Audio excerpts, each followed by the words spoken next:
Welcome to another episode of Coach's Corner, a place where you will actually get actionable steps and tips that you can apply to your life right now, this very minute, this very hour. Listen, my name is Dwayne Dwyer. I go by the Mindset Coach, My name is Garfield Martin, and I go by the consistency coach. and we are the coaches of Coach's Corner. Listen, we're really excited about this episode. I think, as you guys noticed over the past couple of shows, we've been kind of sticking with a sports trend. So we had like 3 episodes of basketball. So we decided to kind of change it up a Yep. little bit, and we're going to keep changing it, right? So we're going football this week. Later we may do hockey or whatever, or no sports at all, so we can actually do that. But you know what? I'm excited about this, and especially because it's football. This Mhm. individual here, I don't think anybody will argue when it comes down to this person by this person not being the GOAT. Like, I can't think of a better one at his position that has ever played at the national in the National Football League. So I'm gonna do the same thing you did to me, right? So now I need your top five, right? And I'm Mhm. gonna make it a little more difficult. I don't want Okay. top five of the entire team. I want the Mhm. top five at that particular position, at the wide receiver position. Um, my top five. Definitely, I'm gonna have Jerry Rice in there. Um, Definitely in the Mount Rushmore of the wide receivers. Definitely going to get the playmaker Michael Irvin. I am a Dallas Cowboy fan, and fortunate I even got a hat on today to match. I was a huge fan of Megatron. Um, I like Ocho Cinco. I was a big Ocho Cinco fan.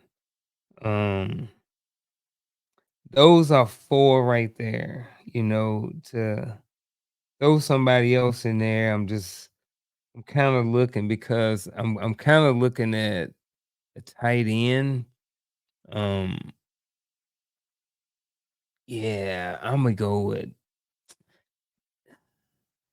even though he a tight end, he still is a wide receiver to me. It's an extension of the wide receiver position, and that's Tony Gonzalez.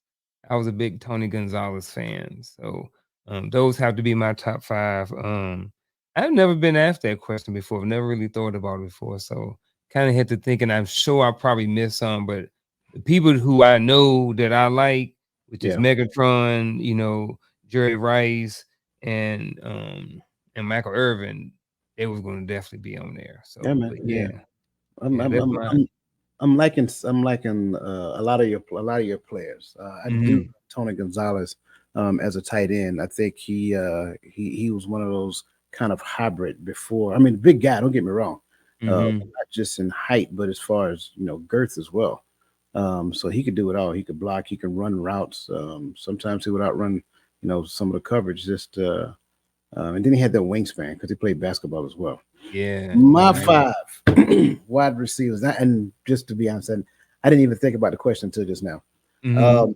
Um, top five, again, definitely Jerry Rice. I think Jerry Rice is the GOAT. Um, I do like Michael Irvin, um, but you know what? Let's put him in there as well. So I'm gonna throw him in there just because you say it, because he a cowboy, right? Also got an alibi. Who's your alibi? I'll wait till you get done. Okay, all right. So definitely Jerry Rice. I got to go with Lynn Swan from the Pittsburgh Steelers for years ago. Um, I really liked Andre Reed for the Buffalo Bills when the Mhm. Buffalo Bills were, I mean, when they were really consistently winning. Um, I got to stick with Megatron as well. Like, he probably did not break a lot of records, but the dude was just unstoppable. Yeah. Um, He and retired early too. he did. It's just something about that Detroit team back then. The Mhm. good talent retired earlier. But how did you forget about T.O.?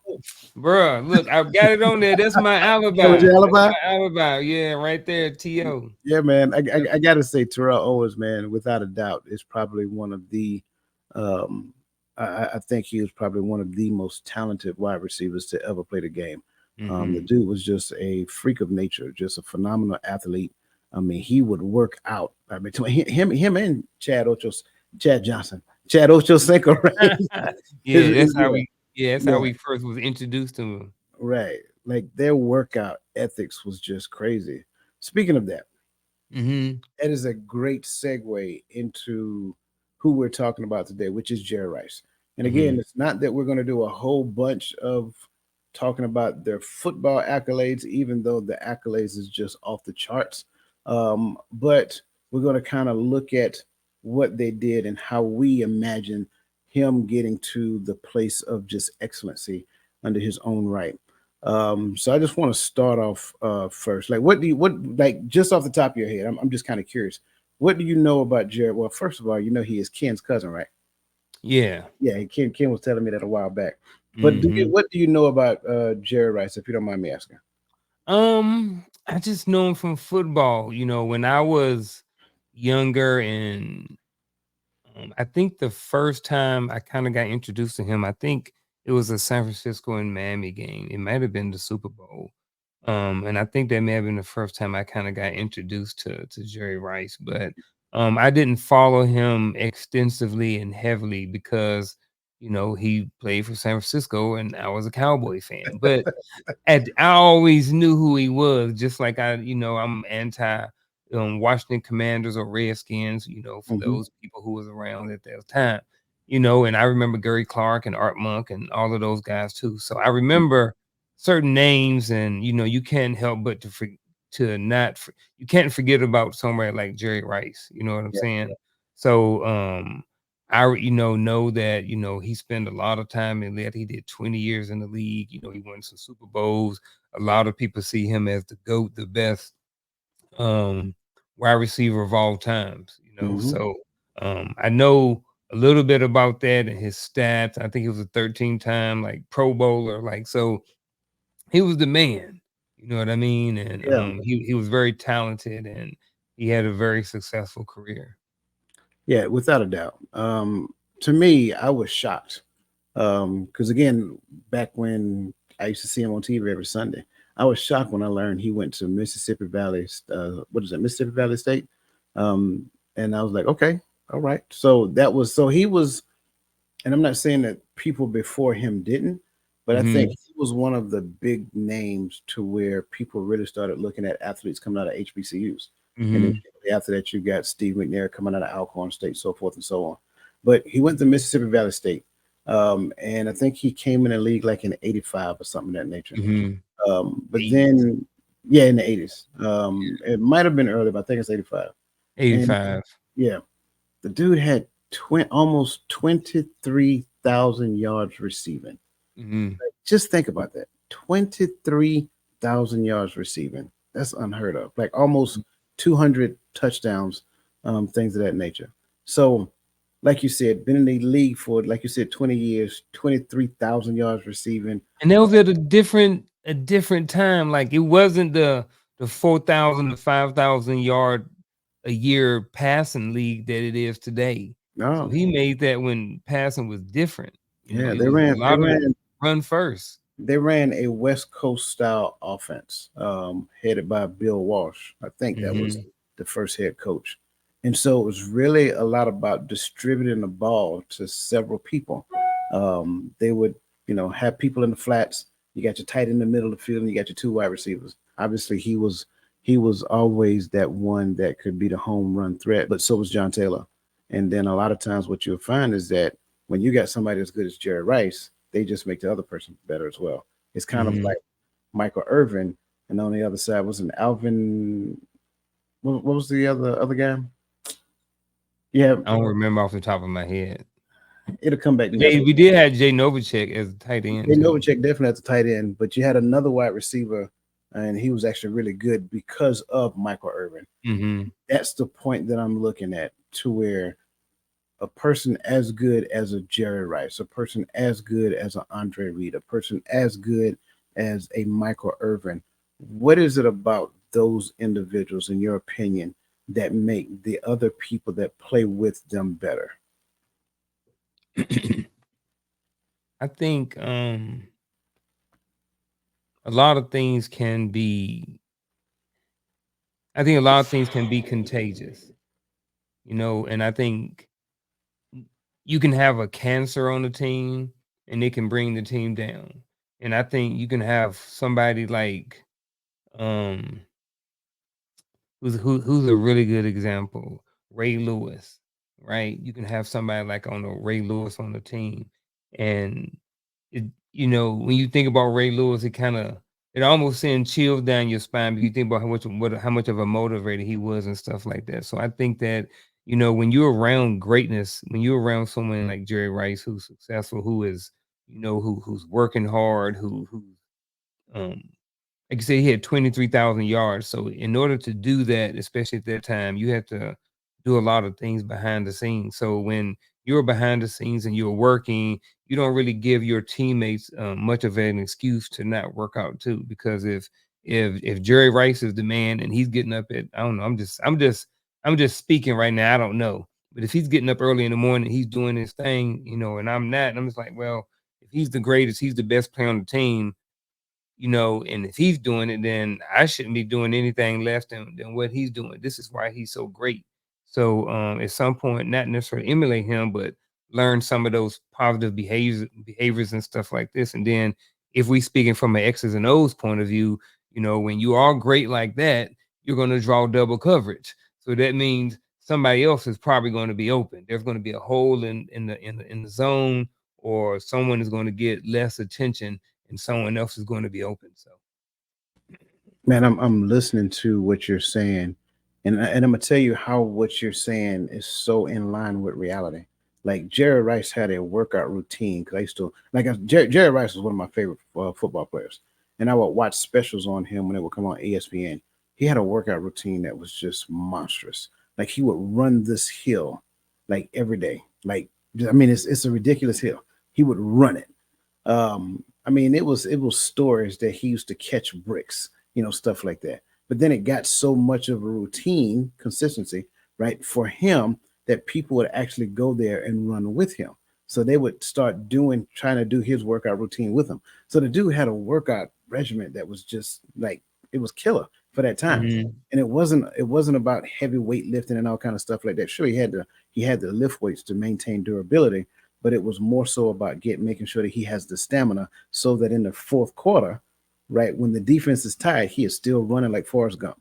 And so that's why I'm listening to what you're saying and I'm loving it. And you're right, from an X's and O's perspective, like I'm gonna draw the double coverage, but when you're open, make sure that you make it count. And I think those are the Amen. conversations that you hear in the locker room by the best player on the team with the team saying, "Hey, what we're doing for the team. We don't care about ESPN. We don't care about what everybody else is talking about. Make sure that you show up for your teammates because if you drop that pass when I'm being double covered, you know what I'm saying? You just failed your entire team that one moment. So you make one play Mhm. at a time. And so I really like what you're saying, and I like the comparison in life as well, because when we really and truly do understand what community is all about, that's how it's supposed to be.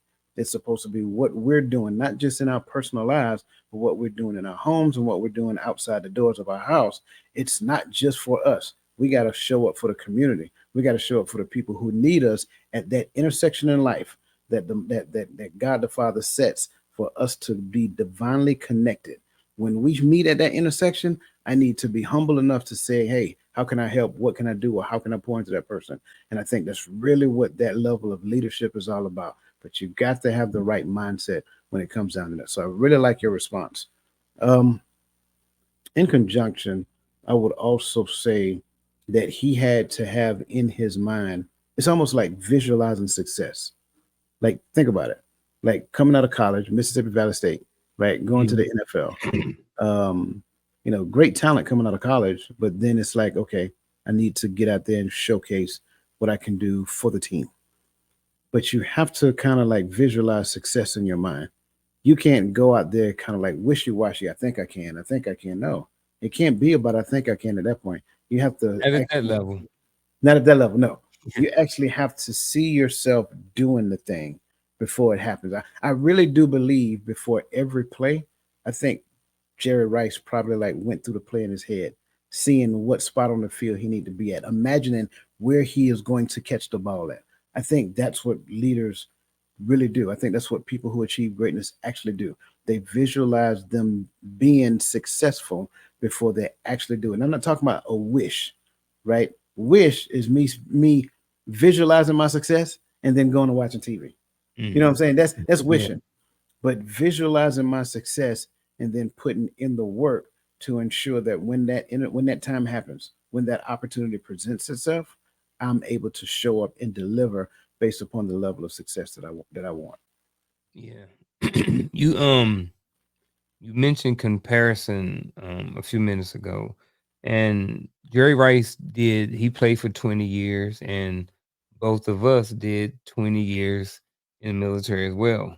Hmm. Um, so, but I will say that there was a lot of change from day one Private Dwyer to Sergeant First Class retired Dwyer, Hmm. and just like it was, when you was talking about, coming in as a rookie, the same person he was as a rookie wasn't the same person he was when he retired and had 23,000 yards. When he came in, he had 0 yards in the Hmm. NFL until he had his first catch and he ended up with 23,000. Yeah. We came in with nothing and we left with something. Throughout that time, we grew up. We got rank after rank after rank. Jerry Rice caught catch after catch after catch, Pro Bowl after Pro Bowl after Pro Bowl. Hmm. All of these things went into kind of developing our growth mindset. And so if we're adding more comparison, how do you think, or how does this kind of compare to like how we had to develop, or how someone may develop growing up in life, from like say for instance, like maybe even after high school up until for 20 years out. You know what I mean? Because like I Yeah. said, the person we are when we graduate high school or college or whatever is not the person we are 20 years later. And there's a long process. So what would you I don't know. Just what are your thoughts on that, man? Just that whole comparison. I think that kind of for me, as I'm listening to that, I think that kind of falls in line with like cultivating a growth mindset.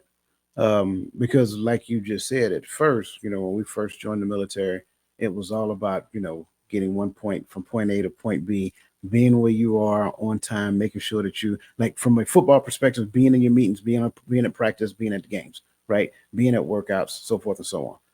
For us, it was all about being in formation on time, being where you need, being at your work location on time, and all that other great stuff. So I think at some point there had to have been an adoption of the culture that you're in, right? So when you look at the Army culture, you got to realize that the Army has a process to kind of help you buy into their culture. And it start off by saying, soldier's creed, all that great stuff. And then as a soldier, you just kind of watch and follow and learn. You are the follower. Then when you become a leader, you go from the soldier's creed to the NCO creed. Not necessarily forgetting the soldier's creed, but you got the NCO creed. Like no one is more professional than I. I am a non-commissioned officer, leader of soldiers, right? So now you're saying that every day when you and for us it was PLDC, then it went to what PLDC, WLC, BLC. So you're Yeah. saying that every day, and again from the conscious to the subconscious, right? So constantly saying that, and now you're being involved with planning missions and certain things of that nature. So now you're seeing yourself, you're seeing the plan before you actually have to go and execute the plan. So the consistency of understanding who you're supposed to be for your organization, being a part of the planning process, and then seeing the execution of the plan. I think what ends up happening is that you go from one phase to the other. It's one thing to be a participant. It's another thing to be have buy-in. And I think over time, everybody has to make that mental transition. I'm on the team, right? Okay, I made the team. Great. Jerry Rice coming out of Mississippi Valley State. I got drafted. I made the team. Now I got a try. I got now moving later on. A couple of years now. Jerry Rice go from being making a team to being a center focus of the team, right? The nucleus of the team. Not saying that Joe Montana wasn't great. Joe Montana was phenomenal. Everybody knows that, right? Not saying that Steve Young wasn't great. Steve Young was phenomenal. He had great players around him, but he clearly stood out as that individual that everybody wanted to find. Where's number 80? Where's number 80? Oh, he's over there. Go get him. You know what I'm saying? So it's a big difference from putting on the uniform, right, to being the individual that the uniform itself represents. And I think that comes with making that mental transition that everybody has to go through in life. I think everybody has to do that, regardless of what you're doing. When you go to go get a job at a Fortune 500 company, right? The first thing you have to understand is what the job is. So I got a job. I applied for this job. The job description says that. That's great. That's what you're supposed to do. Now, who are you supposed to be?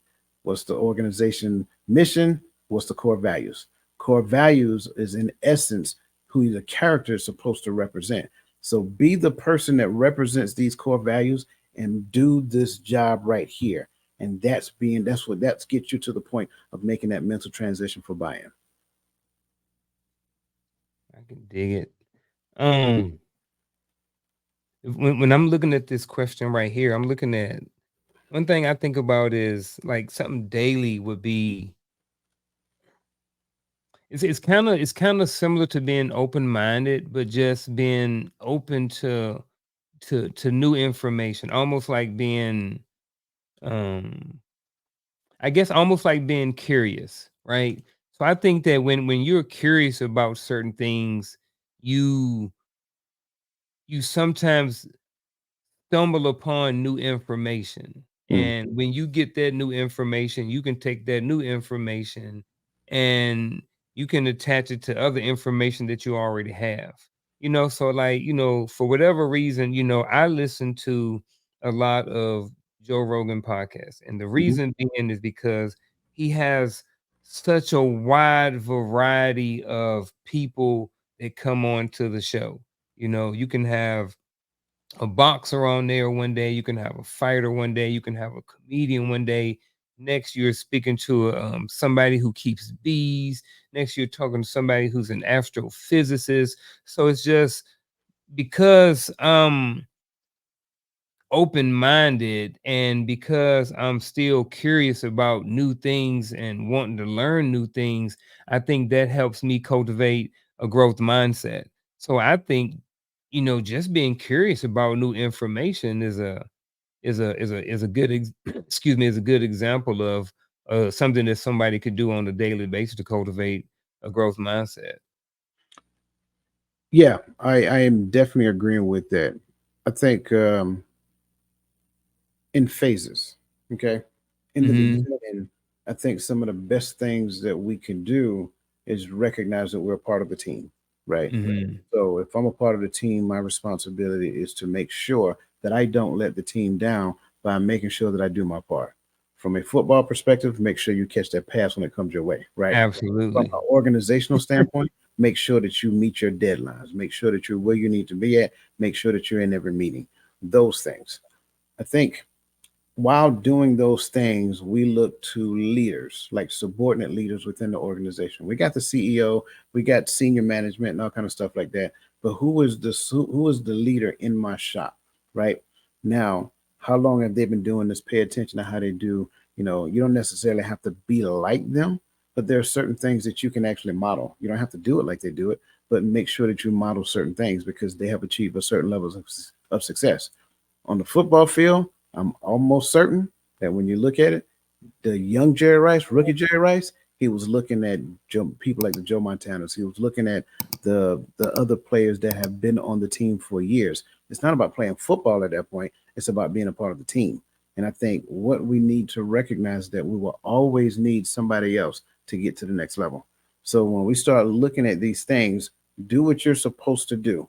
Be responsible for what you're supposed to be responsible for, and then find a team, a community, or whatever that case may look, whatever that looks like, and be a functional part of that team, be a functional part of that community. Don't just exist in space. Don't be a wallflower, right? And stand there and say, hey, I'm on the team. No, that's not helping the team. That's only helping to me. You know what I'm saying? So when you do that and you're a functional part of the team, I think you start to adopt mannerisms. You start to adopt thought processes. You start to adopt the ability to see the outcome that you want.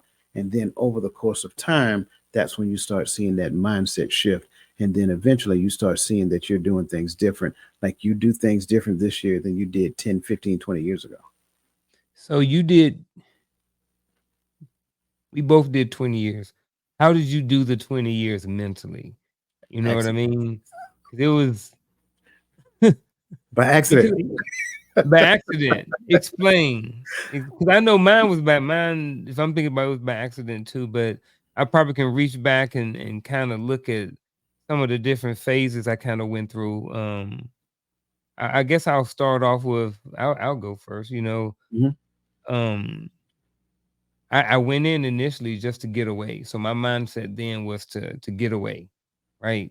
And then I did 3 years, and then it was time to reenlist, and I thought that um, I could reenlist and get any job I wanted, but they was like, "Nah, brother, you combat engineer, you ain't going nowhere. You locked in unless we said like them star MOSs. They had Cook and 11 Bravo and 13 Bravo, and they had all of those available, and I didn't want none of those, so I got out.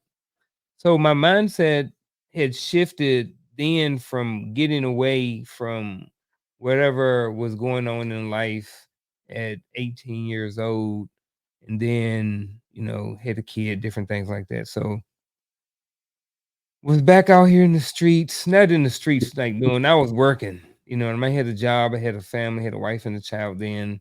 Then it wasn't enough. So my mindset was like, I'm working a job and I can't get ahead. It's like these people won't let me get promoted. So I decided to go back into military because I thought that no matter what, nobody can stop me. I don't have to play golf with anybody. I don't have to be in any clique.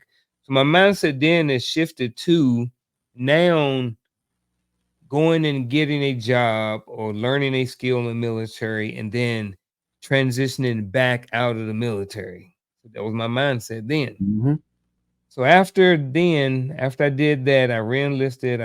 Went back in. I did a 5-year commitment. So by then I'm at 8 years. So then there was a couple of deployments, some reenlistments, and then I was like, you know what? At some point, I'm gonna have to get out.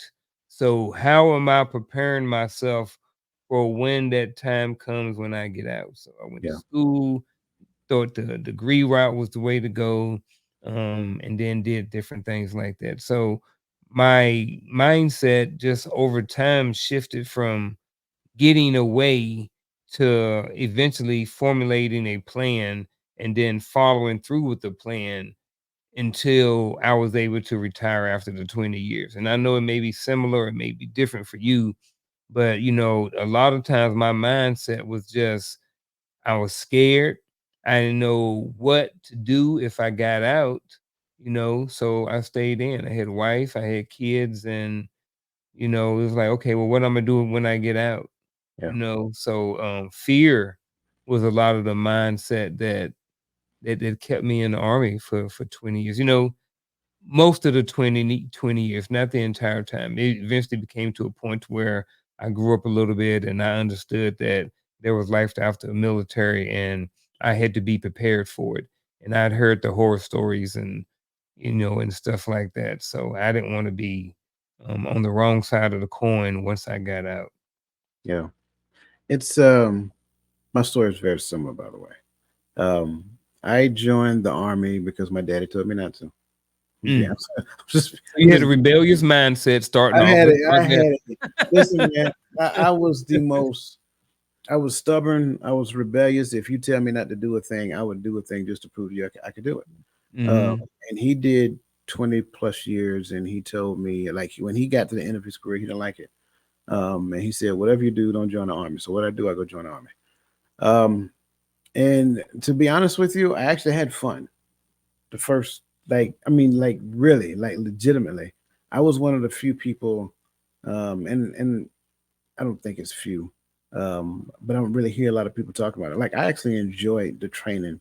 I enjoyed the camaraderie. I enjoyed, you know, when we had to do hard things and the bond that was created between us. I enjoyed that. Um, so basic training, AIT, first duty station. I enjoyed those things. Um, but then I actually got out the army. And then after getting out the army, I went into the civilian sector and I started working retail management. And that was hard. That was hard because I can't tell this person to do a thing without them feeling a particular type of way about why they got to do the job that they actually said they're going to do. So I think I did that for maybe 9 months, and then I got back in the army. And when I got back in the army this time, I said, you know what? If I'm gonna do it, I'm actually gonna do it. And so I had to shake the rebellious side because what I'm telling you, man, I used to get in trouble when I was younger. So I shook the rebellious side, and I decided to choose commitment. And when I chose commitment, the first thing I did, and I promise you, this was not the thoughts I was having. This was the thing. Say, hey, you know what? I'm just want to, since I can't, since I'm not going to get out again, I might as well get to the point where I can make a difference in other people's lives. So I started studying like my job. I wanted to make sure I knew my job in and out. And when I started studying my job and realized that I had, because we always kind of quizzed each other just to check on job knowledge, things of that nature. And it got to the point that I was actually pretty good. I got really good at it, to the point to where people who outranked me would come to me and ask me questions about, doing this and doing that and so forth and so on. And I'm not joking when I say that. Like literally, we had a competition, and the NCO, the team that I was on, he came to me. He said, "Hey man, you know how to do this. Would you mind doing this?" And then I do the other stuff. I said, "Yeah, that's fine." It's it's not a bad thing. Like if you're gloating about it, that's one thing, but it's not bad to be whatever the team needs at any point in time, and that's all I wanted to be. I didn't want to be lifted up on a pedestal. I didn't want to be praised. I didn't want any of that stuff. I just wanted us as a team to be successful, and then I wanted everybody to say that our team was the best, and so that's what I strove for. Once I kind of adopted that mindset, right, to where we collaborated, but we would compete against everybody else. Um, Once I adopted that mindset, it just seemed like everything changed at that point. It's like just, one behind each other. And I realized that I started caring about people. I started caring about the outcome of their life. I started caring about how I can help them do this. Like if a soldier had issues at home, I would actually go to that soldier's house and sit down and talk with them instead of making them come to me. So it was just little stuff like that. And I was very rigid when it came down to the things that we did for one another. Like I viewed them as an external family. So it's like those things, like you giving the best version of yourself so that someone else can succeed. So that transition, like at that point, when I look back on, the dumb private who actually got caught burning what 100-mile-an-hour tape on the side of a Connex by the Sergeant Major. Yeah, you know what I'm saying? That was me. I'm telling you, Hmm. bro. It was a huge transition for me. So it doesn't really matter where you are, what you're doing, or whatever mistakes you made. You have not made the mistakes so bad to where you can't make the decision to turn it around today. Man, it took me a long time to kind of grow up, so sometimes I think people, and including myself, there were times where I kind of struggled with being a what someone would consider a hypocrite, right? So it's like, even now, like my sons do some stuff. I'm gonna be transparent. So my middle son, 22, in the army right now, right? He's currently in the AIT. And he was telling me when he was in basic training that like he was getting snacks and like selling them. And I'm just like, bro, like I was doing that. Like, right. I was leaving out the barracks and in the middle of the night when I had fire guard or something, going to the snack machine, putting my 45 cents in there over and over and over, getting Snicker bars, and then going back to the barracks and selling them for $2. But I had a job. I didn't need to do that. He got a job. He don't need to do that. Like, why is he risking getting in trouble, getting an Article 15? I'm like, bro, why are you doing it? But I'm like, at the same time, it's like, bro, you did it.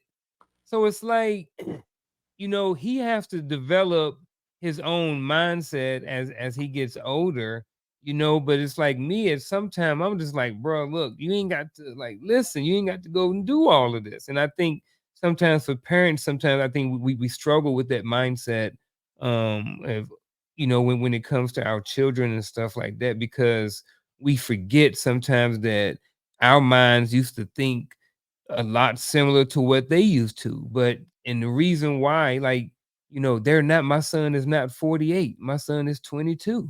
Right, You know what I mean? He hadn't been through life, life, life, life, and more life. He's right, only been through life. You right, know what I'm saying? And through his 22-year-old perspective. You know what I'm saying? So which is much different. So um there was I don't know why I went there, but it Well, was just something to think but about, you know, but I'm because glad you went there. I'm glad you went there. Like you mentioned some things, I mentioned some things, and just for Mhm. the record, 100-mile-an-hour tape is just really the army Duct tape. version of duct tape with like some string in it that makes it. I don't even So know if stronger, yeah. yeah, I don't know if you can. I don't know where the name came from. It just is. Yeah. Um, I've made some mistakes. You've made some mistakes. Your son made some mistakes. Like for people out there that are listening, like how would you help them to reframe failures and setbacks as essential opportunities, some essential learning opportunities? Darn it, man. I used to say this thing, right? Like that your scars are just part of the roadmap, you know what I mean, that tell your story. You know what I Hmm. mean? Whether they're mental scars or whether they're physical scars, you know. Um if your finger, you got one of them fingers that's bent over from when you playing basketball or you was wrestling and somebody, you got one, see right there. Like the pain may be going away. You may get some early onset arthritis or something like that just because you had some trauma to it. But for the most part is that right there, that's a story right there. That's something that happened in your life. And let's say for instance, it was a failure. Say for instance that you was loading something and you didn't do what you're supposed to do and something kicked back and you hurt yourself. You know what I mean? But I think that a lot of times it can be as simple as understanding and thinking about exactly what we call a failure. You know, the word failure. I think sometimes we get stuck there because we see certain things as failures and they're not really failures. You Right. know, there are a lot of times people like to say opportunities to grow or opportunities to get better or something like that. So there's one way of looking at it. But if we want to go with the word failure right here, you can look at failure, and the good thing about failure is now you know where your limitations are and now you know what to work on. Let's take Jerry Rice for example. Let's say for instance, you know, there's a certain route that you know, he is not doing particularly well at, right? So in order for him to get where every time he does this route is picked off or is never in the right spot or something like that. So he has to every time he does it's like it's a failure, it's a failure, it's a failure. But he's like, all right, boom, this is where I need to work on in my game in order to get better at it. So I think that when you look at your failure and you look at it as an opportunity to get better because you now you have the answer. Right. You know what I mean? A failure, when you have a failure, you have the answer. You know what needs to be fixed in order to move forward in your life. So that's my thoughts on all of this. I love that response. I really do. I'm gonna start off by saying this: the school system has done us a very huge injustice by keeping two things in our mind, and this is the metric of success in school: pass or fail. Hmm. That's it. But because we have that in our mind, it's literally a dichotomy to where at the end of the day, it's not a dichotomy, they're just degrees. So this is, even though I have not achieved what I wanted to achieve, if this is failure, perceived failure, it's just a lower level of success. Why? Because there's something that I learned here. If you think about it, statistically speaking, if a student failed a grade and they had to repeat the grade, they not only passed the grade, but they did way better than what they could have done if they barely passed in the previous time. So it's like, how Hmm. can you pass with grades this good the second time around? Yeah. Because they learned the first time, but you Hmm. call it a failure. The same Yeah. thing happens in life. Like if this is like if I was shooting up here and this is where I land, I didn't fail, I succeeded. I just didn't succeed at the level that I thought I could. So Hmm. now, at this point, to your point, here, what lesson did I learn here? What lesson can I learn here? Here's the thing about it.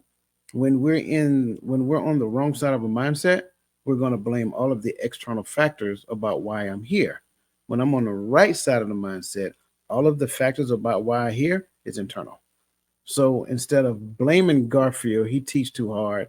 He didn't give me the homework assignment on time. Mr. Martin he got something against me. He just don't like bald headed dudes or something of that nature. So Yeah, you know that's what? exactly right. I like Mr. Martin. Mr. Martin is hard. He's difficult. He challenges me. He makes me think outside of the box. He don't just accept the first response I give him. He asks me questions to make me think. So instead of blaming you, I'm actually appreciating you because you're driving me to be a better person. I think that's really what life is. Same thing with your example with Jerry Rice. Jerry Rice. I always go back to the team because the team is the most important thing, right? Mhm. As a wide receiver, your responsibility is to create separation. So if he is running a route and he does not create enough separation between he and a defensive back, then the quarterback won't throw him the ball. So his job is to run what I would call a pristine route. Like it has to be what's the word I'm looking for? Technically sound. He runs a technically sound route, and then when he runs a technically sound route, if he add his agility to it, now that's the thing that creates separation. The route by itself can create separation, but you have to run it. And I think a lot of times that's where we fail in life. We don't necessarily do the techniques that we need to do, and then we go through life half speed because we want to do it in a state to where we're not necessarily thinking. So in essence, 85% of our life we live on autopilot. So we don't want to think. We just want to do things and expect people to accept whatever it is we do at every level. But life has no allegiance to what you want. That's the thing we have to understand. So now what I have to do is change the way I see it, change the way I see failure, change the way I see responsibility. Responsibility is always inward, never outward, and accountability is always outward. So if I'm looking at what I'm responsible for, it's what I need to do to make me a better person so I can be more accountable to you. Mm. That was mic drop, man. I'm supposed to follow that. Hey man, it's all good. We can move on to the next question if you want. Shoot, what is it? Do we got any more questions? Where we at We right do, man. Go to Let me see. Yeah, that's a good question. That's a good question. In what now? ways can seeking feedback from diverse sources improve our growth mindset? Oh Improve man, mind. I like this. And I am going to literally point it right back to the military. I will say us right here, we have a huge advantage. Being in the military for 20 years, being deployed, living overseas, we have come in, dude, even in our unit, right? Even in a platoon. Think about a platoon and you got 40 dudes in there or 35 people in the platoon. You got people from all different states, from all different countries, from different cities, right? So just being around these different people in your platoon, you get feedback. You get immediate feedback from certain things. Like you say, you said something before. Like if you having a conversation with somebody and they like, "What up, doe?" You know now that that person is probably somewhere from Michigan. But when you first heard it, you probably like, "Man, what is wrong with this dude? Like, what? Why is he saying it like this?" Because people greet each other differently depending on where they from. If you Right. from the South, you might get a hug. If you from up north and you try to hug somebody, I mean somebody from the south try to hug you, probably like, what's wrong with this person? Why are y'all waving at us? You know what I mean? Leave us alone. So I would say that, being in Iraq, I didn't go to Afghanistan. I don't know if you did, but I've met people from so many different religions.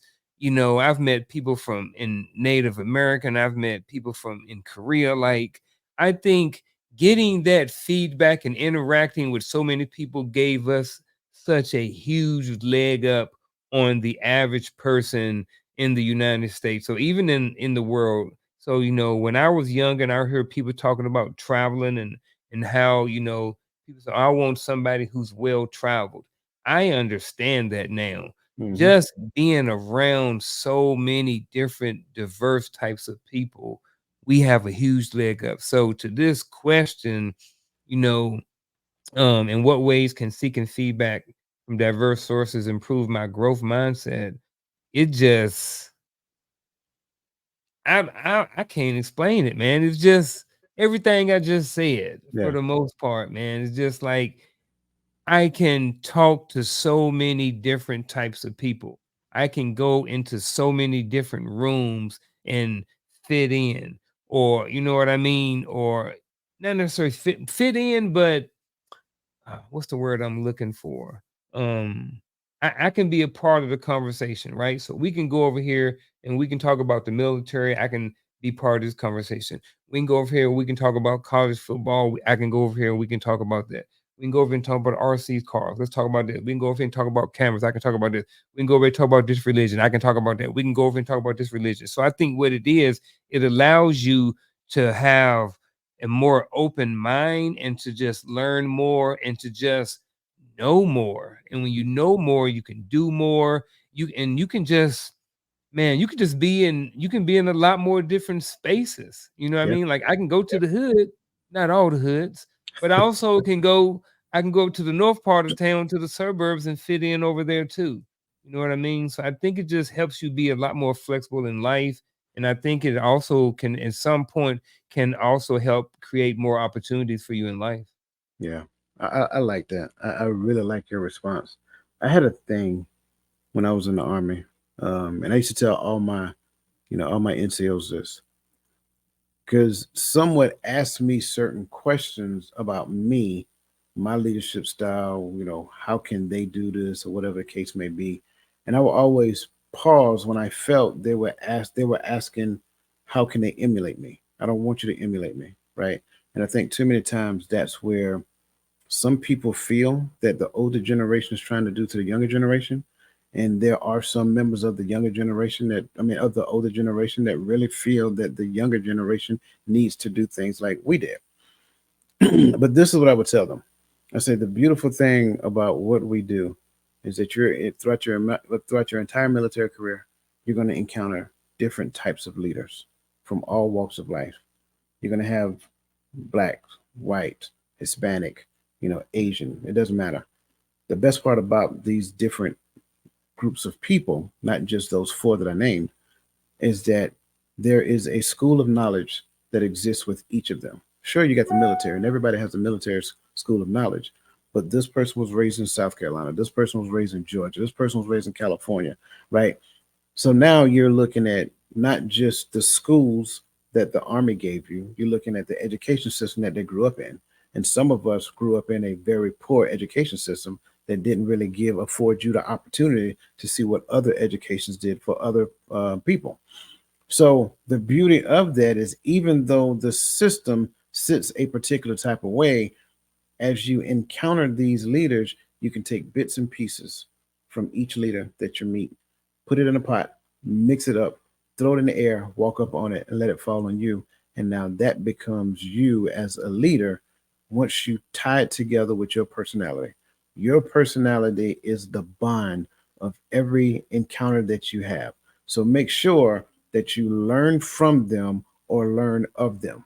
There are certain leaders that you do not want to emulate. You don't want to do anything that they've ever done but you can learn something from them. You can learn what not to do in certain situations, right? But then there are certain leaders that just look like they're walking on water. Like those, I mean, they look the part, they act the part. Everybody respect them. When they come in the room, everybody's like, you know what I'm saying? They just command attention. Like, what is it about that person in your mind that does that? So start taking those, right? So it's like those things. So when you have different leaders of different walks of life, different people, Jerry Rice, for any young football player, go study the people like Jerry Rice if you want to be a wide receiver. Look at Jerry Rice. Look at Terrell Owens. Look at Michael Irvin. Look at what they did. If you want to be a cornerback, look at what Deion Sanders did. Look at what Darrell Green did. Look at what those guys did on the court. I'm not saying you got to be like them, but look at their work ethics. Look at their study habits. Look at how they showed up for their team. That's the most important thing, in my opinion, right? And then those things combined together will get to the point where you can actually experience leadership the way that you want to do it, but you're still not doing it in an arrogant way to where you're saying, I don't need none of that. I got it all figured out. So Yeah. that's what diversification does when it comes down to, looking at different ways that people have done it and contributing to my growth mindset.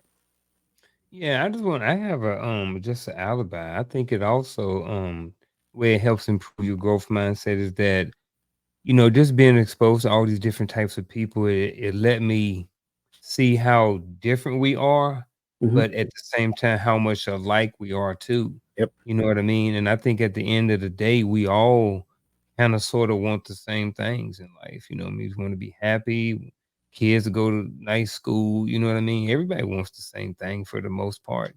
But it was different, and it made me want to it made me want certain things. I found out certain things of my culture that I kinda missed out on. You Mm. know what I mean? That I gravitated towards with other cultures and that I really like. My wife is Native American, really enjoy, their culture and their traditions and their dress and different things like that. And, I remember when I was in Arizona, we had a guy that was from Hawaii, and all of the Hawaiians, they would get together and have luau's and stuff, and you would see like the Puerto Ricans and like they would get together and they would be partying and everything would be cool. And it was just like, man, it's like I used to really like want those things. So those things, and then now is kind of that's what I want. You know Yeah. what I mean? So it has opened up my mind, and now my mindset and how mine have grown is to whereas at some point in my life I was just like, hey, I want my own thing. I want my own car, my own Mhm. house. I'm gonna be by myself. Yeah. Now my mindset has shifted. I'm grown a little bit, and now it's like I want the family. I want the culture. I want for us to get together on holidays or on Sunday dinners and get together as family and do things together. You know what I'm saying? It's like Yeah. those are the things that I want now. But I can definitely see like that is only that's 2 or 3 years old, like mind growth mindset stuff. Mhm. So, during the pandemic, I was like, "Man, I'm glad we locked down. Ain't gotta be around nobody. Relatives can't come visit, family can't come visit. I can't go there. They can't say, 'Hey, you when we coming to visit, or when you coming to visit me?' Mhm. I ain't going nowhere. You got that mask on." That's Shoot, it. nah, staying right at the house. So, That's it. uh, it was just my little alibi with the growth mindset is that, I learned, a lot about, how different we are and how similar we are at the same time. Yeah, absolutely. Absolutely. It's about that time, man, for us to give them some of these actionable advices that we have. So Yeah. listen, I think again, I wish I had stuff like this when I was growing up. But again, I don't want to get too long winded on that. Man, Um, can I play the video though? yeah, go play the video, Play the bro. Play video. I want to play the video. Hold on, folks.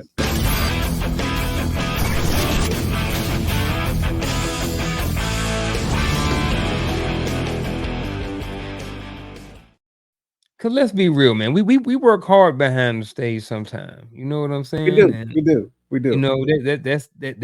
that 10-second clip took time. So It go did on, take time. man. So you Since want to go first? You I'm want me to about to go? say, since you went first the last time, bro, I'm gonna go first this time.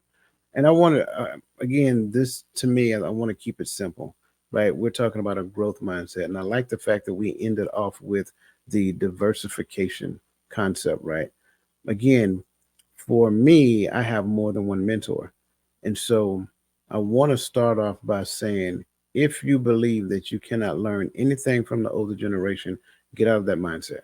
Like if you have years and years and years and years of wisdom of any sort at your disposal, do not miss out on that opportunity. Because what I would tell you is that I talked to several people in our generation and the older generation, and one of the things that I hear consistently is that they miss the fact that they had these people that they could talk to, their grandmothers and grandfathers, and some of them are mothers and fathers. So if you have that opportunity, if you still have your mother, if you still have your father, if you still have your grandfather, and grandmother, whatever that looks like, don't don't neglect the power that exists in the opportunity of just sharing conversation. You don't have to agree to everything. That's the beautiful thing about what life is. And I think we're stuck there because we feel that we need to agree with everything. And if we don't agree, then we have a right to voice. Sure, you have a right to do it, but what value is that in doing it, right? Listen, let them tell the stories that they want to tell you, right? Because that's what older people do. We like talking, right? Let them tell their stories and listen closely because I promise you, if you do, there are some actionable nuggets that they're giving you for free, right? So listen to as many people as you possibly can. Older, more senior, some people develop, some people that are skilled in doing certain things. Get you a coach. Call up Mr. Garfield Martin over there, the consistency coach. Call up myself, the mindset coach, right? Don't be afraid of investing in yourself, right? Remember, trees, when they grow up and out. It's a big difference. In order for them to grow up, the roots got to grow deep. In order for them to grow out, the roots got to spread wide. And that's what you need to do to be successful in life. You need to find you something, grow deep in that and wide across it so that when the storm comes, you have the stability that you need. Man, I'm gonna go with, we're talking about developing a growth mindset to improve consistency. So my actionable advice would be to focus on the process and not just the end goal or not just the outcome, right? The process is where you learn everything. You know what I mean? Once boat, and a lot of people have, you think about how many years went into boat, running the 100-meter record. It took miles and miles and miles and years and years just for a short amount of time. You know what I mean? But it is in that journey, it is in that process where everything is, where all the nuggets are. That's where you learn everything. You know what I mean? And then the win or the goal, that's just the outcome of the process that it took you to get there. But just like with business, you learn the process, you learn what it takes to make a successful business, and then you repeat it. You know what I'm saying? So that's mine. It's just focus on the process and not the outcome. You muted. My bad. You I good. love it. That's the journey of life, right? Again, enjoy the journey and learn every step of the way. Listen again, if you have not done so yet, go get on these websites, totalmindsetshift.com and buildyourcreed.com, right? Become a member, join, embed yourself. Remember, be a part of the team. Don't be a fly on the wall. Because again, flies on the walls only there just for their own selfish gain. But for teammates, they are actually an integral part, and those are the ones who learn the most, and those are the ones that everybody on the team want to keep around. So listen, I think that's it, bro. I think we're just gonna kind of ease on out the back door for this, right? Yeah, man. I Yeah, man. think so, man. And I guess we'll see everybody back next week. Actually, matter of fact, check this out. So this is the last pre-recorded show. So actually next week will be the first live show. So tune in again next week for the first live show. We'll be going live on both platforms. So until then, we will see y'all next week.